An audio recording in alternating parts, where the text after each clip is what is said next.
Analisando a conjuntura brasileira, a gente percebe, né, principalmente na conjuntura brasileira, então por isso o tema do vídeo, né, a importância e a contemporaneidade do marxismo na luta de classe brasileira, porque a gente percebe que o Brasil vem num processo, né, histórico muito difícil. Então, é o que eu denomino, né, de uma luta de classe exacerbada. O camarada Lindo Wicks, né, fala em guerra de classe. E eu explico em alguns artigos meus que a guerra de classe nada mais é do que a luta de classe, que já é o capitalismo, né, levada às suas últimas consequências. Então, ela é exacerbada, radicalizada. Então, nesse processo que a gente vive, né, fazendo um apanhado mais rápido aqui da conjuntura brasileira, né, a gente passou por um governo de conciliação de classe, tanto nos dois governos Lula como no governo Dilma, né, o primeiro e principalmente a metade, né, do segundo governo, que foi interrompido de forma ilegítima. Então, principalmente o segundo governo Dilma, com diversos ataques à classe trabalhadora, etc. Então, um governo de conciliação de classe, um governo social-democrata e com sorte, né, sendo bondoso. Então, o governo social-democrata, o petismo, ele viveu num momento histórico que proporcionou que ele pudesse fazer um governo de conciliação, então o mundo das commodities, etc. Então, o desenvolvimento e a expansão do capitalismo mundial. Então, a economia estava girando muito. E por isso, no governo do petismo, principalmente o governo Lula, foi possível fazer uma pactuação de classe, né, onde a maior parte ia ainda para os banqueiros e para os grandes empresários, mas que era possível dar algumas coisas à classe trabalhadora e ao povo pobre brasileiro, dar algumas coisas e com isso segurar até o ímpeto revolucionário de transformação social. Porém, com a crise mundial do capitalismo, que começou principalmente em 2008, mas eu explico no artigo, né, que ela vem se construindo bem antes, né, que a crise não explode do nada, ela é construída, ela é endêmica, é uma crise estrutural do capitalismo, mas que estourou em 2007, 2008. Essa crise, né, que chegou a afetar o Brasil apenas anos depois, destruiu essa possibilidade e esse terreno de conciliação de classe. Nesse caso, o governo Dilma começou a aplicar cortes, né, a mão da burguesia, colocou o Levi, né, que era um banqueiro, né, um agente burguês, de fato, mas em determinado momento o Congresso travou o governo Dilma para derrubá-lo. E aí a Dilma não conseguia implementar as reformas que o capital necessitava e queria que ela fizesse. E nesse caso ela foi descartada. Então veja, o governo reformista, que tanto se uniu com a burguesia, né, inclusive com os partidos burgueses, como o PMDB, hoje o MDB, ele foi descartado rapidamente quando não tinha mais a capacidade política, a capilaridade política de executar o programa que necessitava naquele momento para a burguesia. Então ele foi derrubado e descartado. Nesse caso, iniciou o governo Temer, aprofundando os ajustes que a Dilma já fez, exacerbando, então levando, né, ao que nós chamamos de guerra de classe, já no governo Temer, e hoje nós estamos no governo de Então esse governo com a sua equipe de malucos, né, só tem degenerado na cabeça, né, e a gente entra nesse processo, né, de radicalização da luta de classe, e como eu explico num texto meu, né, Notas sobre a Dramaticidade Conjuntural, parte 3, né, a gente está entrando num processo, né, de transformação, de mudança, né, do padrão de dominação burguesa. Então, o que significa isso? É um recrudescimento, né, uma forma de deixar mais encurtada, né, a própria democracia burguesa e trazer uma forma política, né, mais rígida. Então, a gente está passando por esse processo, né, e só que essa passagem, né, que foi escolhida pela burguesia, né, ela não se faz de forma unilateral, então ela vai se moldando inclusive de acordo com as respostas da classe trabalhadora. Então é todo um conjunto, né, de interações e de fatores que vai contribuir para que essa forma política possa se tornar rígida ou não. Então nesse caso é muito importante, né, a atuação política para confrontar, né, esse processo, né, de transformação da nossa própria democracia liberal burguesa em um Estado mais rígido, né, que ataque mais os trabalhadores, né, use mais a força, né, restrinja mais as liberdades democráticas e Tudo isso promete esse governo nefasto. Bom, a burguesia, né, brasileira, depois de ter derrubado de forma ilegítima, né, o governo Dilma, que era um governo de conciliação de classe, mas que foi eleito, né, e foi derrubado, né, por um impeachment que não teve nenhuma fundamentação jurídica, política e etc. Isso aí é normal, né, dentro do jogo da democracia burguesa. Então não é nada fora da curva, né, aqueles que acham que foi uma coisa surreal, né, uma ditadura militar, né, que vinha por aí. Não, isso é um processo da democracia burguesa, né? A burguesia, quando não quer mais o governo, quando não mais lhe interessa, derruba o governo, né?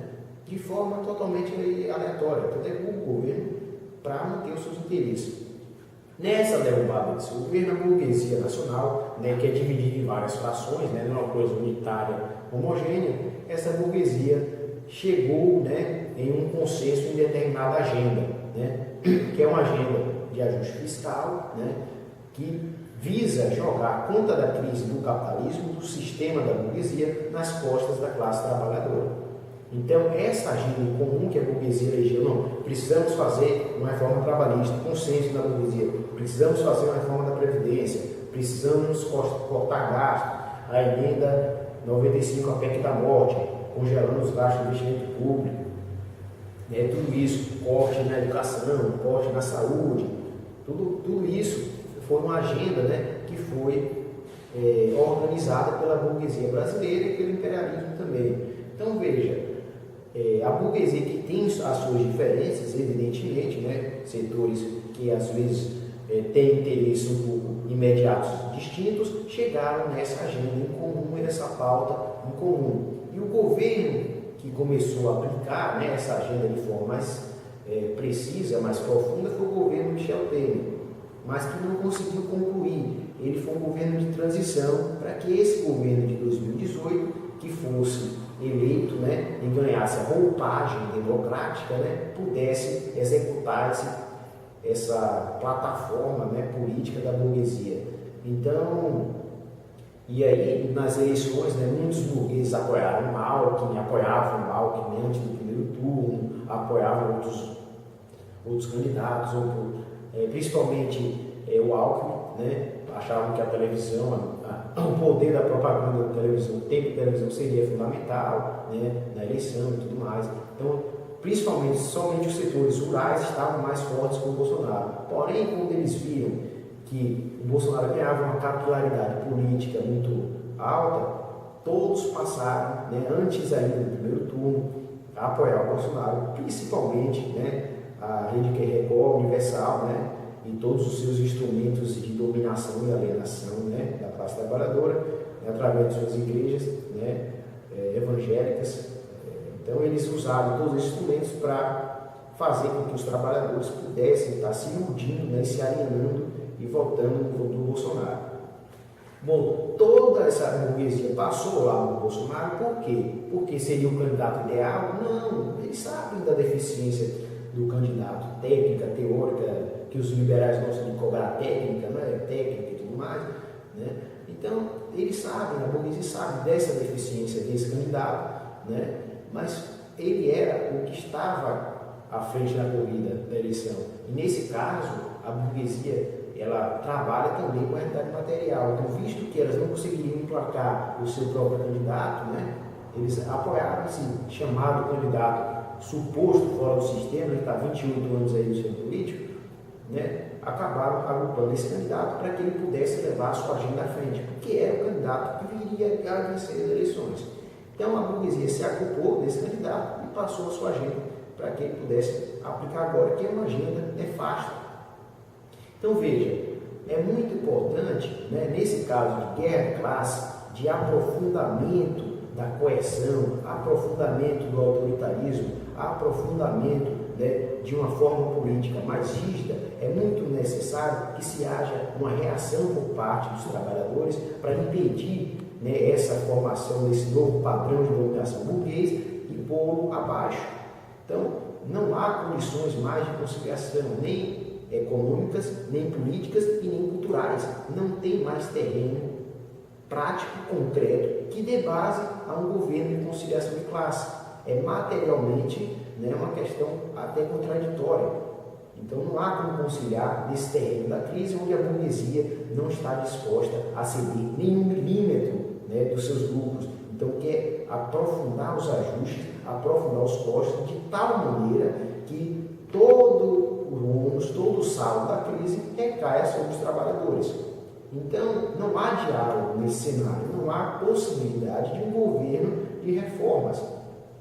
Até porque o governo de conciliação, né, eu costumo chamar de um governo centrista, né, que ele tende para a direita, tende para a esquerda, dependendo do momento concreto, dependendo das circunstâncias. Então, se há um desenvolvimento econômico muito grande, ele tende a tender um pouquinho a dar um pouco de coisas aos trabalhadores. Se há uma organização maior dos trabalhadores, uma pressão maior, ele tende um pouquinho a dar aos trabalhadores, mas se há desorganização dos trabalhadores, há uma alienação dos trabalhadores, como feito, né, nos governos petistas, e se há uma crise econômica, aí ele tende a ir para centro-direita e para a direita e conceder, né, totalmente à burguesia tudo que ela quer. Isso é histórico, né, principalmente no processo da América Latina. Então, o governo centrista, ele sempre vai tendendo. Então, o professor José Paulo Neto, né, antes da primeira eleição do Lula, ele disse que seria um governo de duas almas, justamente nessa perspectiva, né, que ia tender a ser disputado, dependendo da circunstância, a tender um pouco mais para um lado ou para o outro. Né. Em nova entrevista no ano passado, ele disse que estava errado, porque não era um governo de duas almas, era um governo de uma alma só, né, que só tendia a burguesia. Mas, de fato, a determinados momentos ele tendia um pouco mais à esquerda, um pouco mais à direita.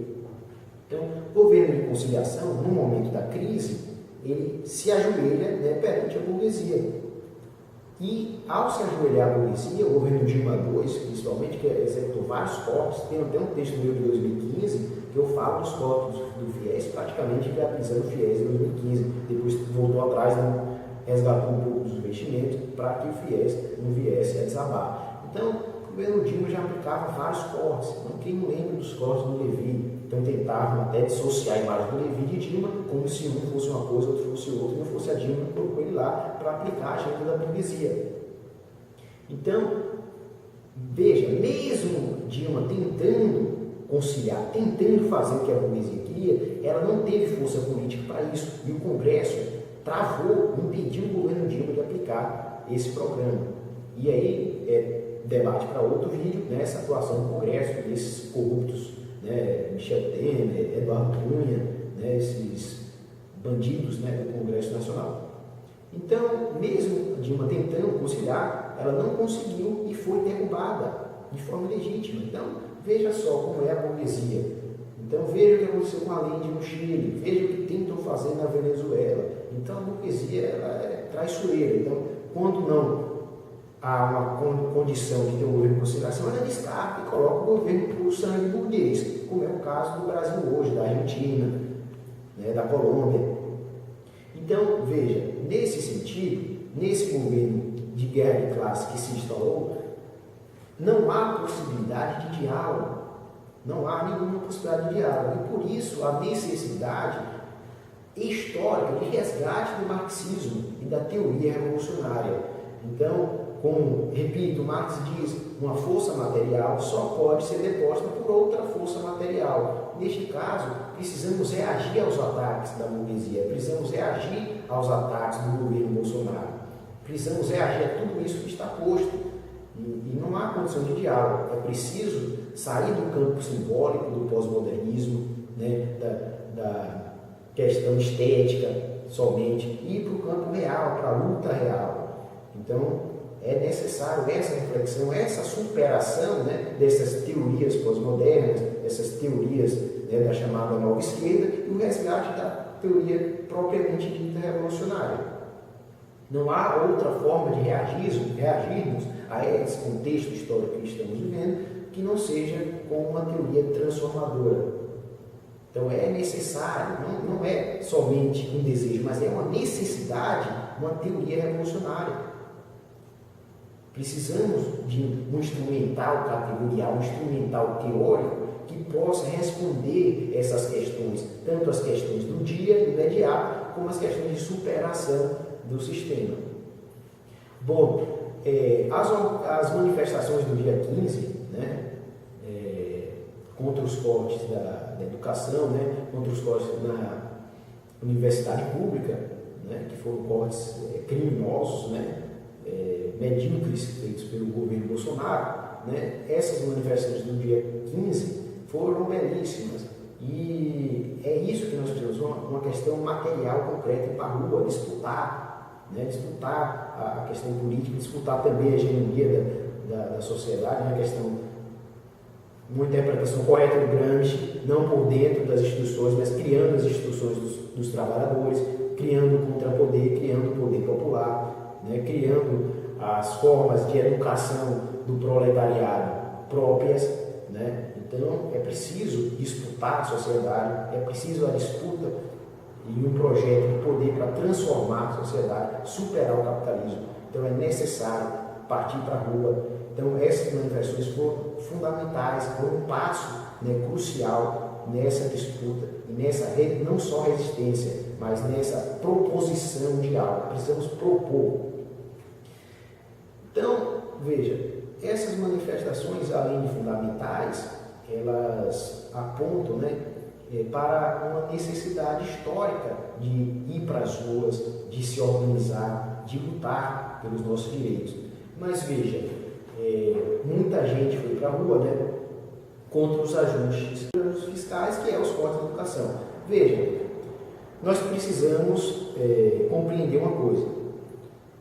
Se nós formos contra os cortes na educação, nós precisamos ter coerência, porque o corte na educação não é uma questão isolada, não é um devaneio de Bolsonaro. Então, uma questão isolada, ele de repente resolveu cortar a educação porque ele é louco, de repente, de uma forma espontânea. Não, faz parte de toda aquela agenda da burguesia que eu falei anteriormente. Nesse caso, não é um projeto isolado, tem toda uma agenda de projetos que seguem no mesmo caminho, na dilapidação do patrimônio público, nos ajustes na privatização. Então eles querem acabar com a universidade pública para ter uma privatização generalizada e expansão do capital. É isso que está acontecendo. E isso está entrelaçado com vários outros projetos dentro dessa agenda, inclusive a reforma da Previdência, né, que é mais um ataque brutal aos trabalhadores brasileiros. Então, se a gente é contra o corte na educação, precisamos ser coerentes e compreender que isso não é uma coisa isolada, isso é uma totalidade, isso está entrelaçado numa agenda muito mais ampla do que apenas o corte na educação. E por isso, para sermos contra o corte na educação, precisamos ser também contra toda essa agenda. Então, quem está aplicando essa agenda é o governo Bolsonaro.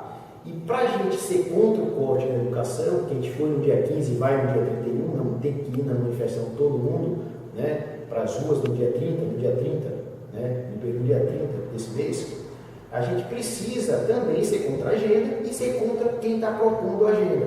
Então, é necessário interligar não somente a pauta contra os ajustes, contra os cortes na educação nas universidades públicas, mas contra a agenda e, por conseguinte, contra Bolsonaro. Nesse caso, nós precisamos levantar a bandeira do fora Bolsonaro. Então, precisamos derrubar o governo Bolsonaro, precisamos ser consequentes, né, com a nossa perspectiva, precisamos ir às últimas instâncias, precisamos, se somos contra o corte na educação pública, precisamos entender que isso está interligado com uma agenda de ataques aos trabalhadores e a educação como um todo. E por isso precisamos ser contra essa agenda na sua totalidade. E para derrubar essa agenda, precisamos derrubar quem está propondo ela. E não ir somente para derrubar pautas imediatas. Precisamos interligar, lutar sim contra esse corte, mas interligar as pautas imediatas com as pautas históricas. Então, precisamos levantar essa consígnia, né, essa bandeira fora Bolsonaro. E Bolsonaro não é um indivíduo isolado, ele tem todo um governo, né, tem toda uma equipe, e por isso precisamos ser mais consequentes ainda, fora Bolsonaro, fora Paulo Guedes, fora Mourão, né? Então, e esses indivíduos dessa equipe servem a uma agenda que não é uma agenda exclusiva deles, é uma agenda imposta pela classe dominante. E essa agenda, e esse corte que nós somos contra na educação, faz parte de uma agenda da burguesia que vem sendo implementada desde o governo de Michel Temer, que agora é radicalizado. Por isso, se nós quisermos barrar o corte na educação, nós precisamos ser contra Bolsonaro e mais ainda consequentes, fora a burguesia. Então precisamos derrubar o governo Bolsonaro e derrubar a burguesia e superar o sistema capitalista. Evidentemente que isso é um processo, né, que deve ser construído, mas que precisamos ter esse norte para conectar as questões específicas, imediatas, com as questões históricas. Então, precisamos ser contra o sistema capitalista que gera todas essas mazelas sociais. Então, no dia 30, precisamos sim ir contra o corte da educação, mas também conectar quem é que está aplicando esse corte, porque faz parte de uma agenda, o governo Bolsonaro. Não dá para barrar o corte somente de forma específica, porque vem 1000 outros cortes em 1000 outras áreas, que também atacam efetivamente os trabalhadores e os estudantes, a juventude. Então precisamos derrubar essa agenda, e somente derrubaremos com a derrubada do governo Bolsonaro. Então é fora Bolsonaro nas ruas e fora a burguesia, quem patrocina esse governo e quem mantém essa agenda. Então é necessário, por isso que o marxismo é tão atual, precisamos superar essas ilusões reformistas e trazer a teoria revolucionária para conseguirmos construir uma sociedade mais justa. Então precisamos todos, né, partir para a realidade material e construir essa possibilidade. E muito importante a greve, que é a greve que tende a ser uma greve muito importante nesse período da luta de classe brasileira. Então, a greve geral é um instrumento necessário. O Lenin dizia que a greve geral é a forma de educar os trabalhadores, deles entenderem a sua possibilidade e a sua capacidade de transformação social. Então, eles percebem que tem o poder, que se eles pararem, para tudo, para a sociedade, porque eles são os trabalhadores que geram valor. Então, eles que produzem tudo. Se os trabalhadores pararem, não funciona mais nada. Nesse caso, a greve geral deve ser construída, né, com muita radicalidade. Essa é a palavra, não tem outra palavra, é muita radicalidade. Precisamos ir para a rua e parar o país. Vamos parar o país, porque não tem mais condições de somente resistir a esses ataques. Então, os trabalhadores estão perdendo tudo o pouco que conquistaram nas últimas décadas. Então, tudo está se desmanchando no ar. Tudo que era sólido desmancha no ar. Então, todos os direitos, tudo, o pouco que os trabalhadores conquistaram, né, está se esvaindo no piscar de olhos. Então, não temos como apenas resistir. É preciso resistir, mas, além disso, precisamos ser propositivos. A esquerda não pode ficar presa naquilo que a direita coloca para ser debatido. Então, a direita volta a reforma da Previdência, não vamos só debater isso. Não, ser só contra isso, só negar aquilo que a direita volta, não precisamos ser propositivos. Negar e propor. Então precisamos resistir aos ataques e propor a derrubada desse governo, propor a construção do poder popular, propor a construção da greve geral, parar o país e mostrar que os trabalhadores que devem meter o poder político e econômico da sociedade. Então vejam, camaradas, por isso que a atualidade do marxismo se faz muito presente, né? Precisamos trazer a teoria revolucionária para os nossos dias, para que possamos transformar a realidade muito mais do que questões específicas, questões pontuais. Bom, o vídeo de hoje, né, termina por aqui, porque se estendeu muito, né, uma questão que, como eu disse, muito ampla e que voltaremos a discutir e aprofundar nos próximos vídeos. Valeu, galera, mais uma vez, curtam o vídeo, né, deixem um like, compartilhem o vídeo, comentem, discordam, concordam, quer complementar, quer que eu faça vídeos com outros temas, etc. Deixa tudo aí embaixo, na página do Liberdade Luta também, Liberdade Luta Bahia no Facebook. E se inscrevam no canal. Né? Valeu, até a próxima.